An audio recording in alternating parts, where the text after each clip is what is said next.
negeri tanpa nurani. Bayangkan sebuah negeri yang katanya menjunjung tinggi hukum dan keadilan. Di sana, di balik gedung-gedung mega berisi palu sidang dan toga hakim, tersembunyi permainan licik yang tak kasat mata. Hukum yang seharusnya suci kini bisa dibeli, layaknya barang di pasar gelap. Semua ada harganya, dakwaan, pembelaan, bahkan putusan akhir. Tinggal seberapa tebal isi koper yang masuk lewat pintu belakang. Di tengah sistem yang bengkok ini, berdirilah seorang rakyat kecil. Namanya tak pernah masuk berita.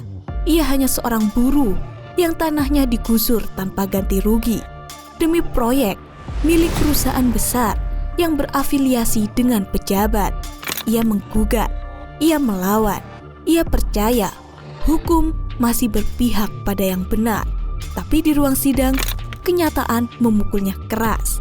Hakim tampak lebih tertarik pada bisikan pengacara konglomerat daripada bukti yang ia bawa. Jaksa seperti lupa bagaimana cara menuntut, dan saksi-saksi mendadak kehilangan ingatan.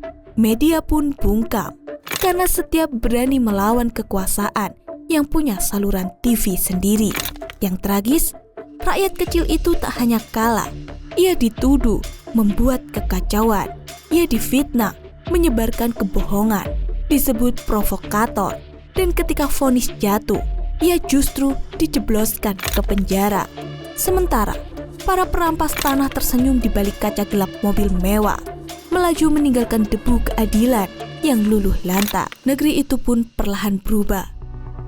Jakarta hari ini, sidang kasus dugaan korupsi berjamaah yang melibatkan pejabat tinggi daerah. Rakyat mulai bertanya-tanya, untuk siapa hukum ditegakkan?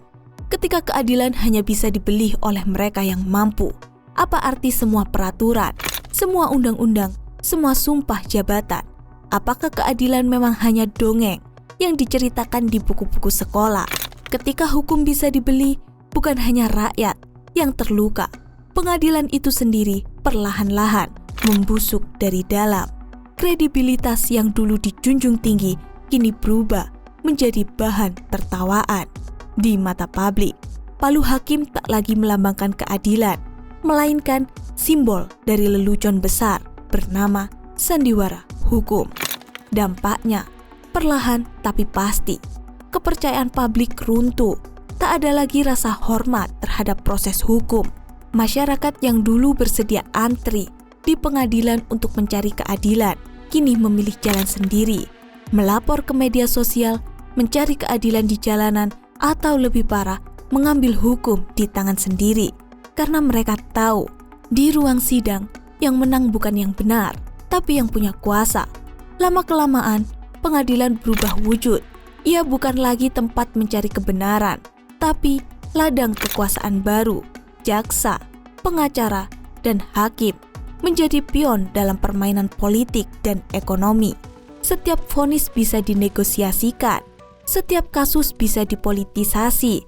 Lembaga yang dulu dianggap pilar negara kini jadi sarang kompromi gelap.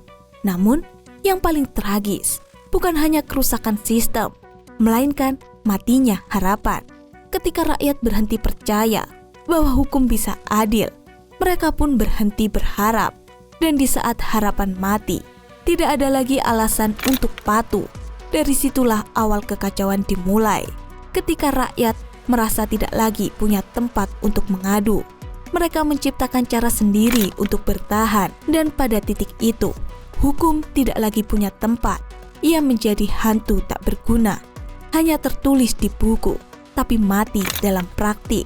Negara yang membiarkan hukum diperjualbelikan tak ubahnya seperti bangunan megah tanpa fondasi, tinggal menunggu waktu sebelum akhirnya runtuh.